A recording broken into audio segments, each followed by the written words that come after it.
श्री श्याम हारे का सहारा खाटू के श्याम बाबा। जब सब कुछ खत्म सा लगे तब भी बाबा श्याम हमारे साथ होते हैं। कभी कभी हमारे विश्वास और आस्था की परीक्षा लेते हैं। गांव के एक छोटे से घर में मोहन अपनी पत्नी और 2 बेटियों के साथ रहता था।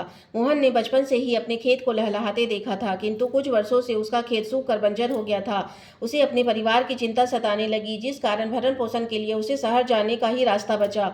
लेकिन वह अपने परिवार, खेत और श्याम बाबा का मंदिर, जहाँ वह बचपन से ही अपने दादाजी के साथ जाया करता था, इन सब को छोड़कर वह शहर नहीं जाना चाहता था। मजबूरीवश जब वह शहर चला जाता है तो निरंतर उसका मन परिवार, खेत और श्याम बाबा मंदिर की ओर खींचता है। वह अपने साथियों से कहता है कि वह श्याम बाबा के मंदिर दर्शन को जाना चाहता है, किंतु उसके पास पैसे नहीं थे। एक दिन वह विवश होकर पैदल ही निकल जाता है। जाते जाते जब थक कर एक जगह में बैठे रहता है तो वहां से एक मंडली कीर्तन करते हुए जा रही होती है। तो उसका मुखिया उससे पूछता है कि तुम यहाँ निराश क्यों बैठे हो। तब वह सारी बातें कहता है। तब वह बुजुर्ग इंसान उससे कहता है कि श्याम बाबा हमें कभी अकेला नहीं छोड़ते। जब तुम्हारे खेत सूख रहे थे तभी वह तुम्हारे साथ थे, जब तुम शहर गए तब भी वह तुम्हारे साथ थे। यह सब उनकी ही लीला है ताकि तुम उन्हें और करीब से जान सको। मोहन की आंखों में आंसू आ गए।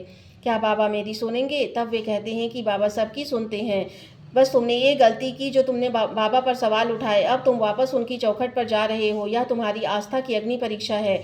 जब अगली सुबह वे यात्रा पर निकले तो मोहन भी नई ऊर्जा के साथ उनके साथ चलने लगा। मोहन जैसे ही गर्भगृह पर पहुंचा, उसे लगा जैसे कि बाबा साक्षात उसके सामने खड़े हैं। उसने बाबा से क्षमा मांगी अपने विश्वास को डगमगाने के लिए और वहीं से गांव लौटने का निर्णय किया। जैसे ही वह गांव की चौखट पर कदम रखा तो देखता है कि खेत लहलहा रहे हैं। उसकी खुशी का ठिकाना नहीं था।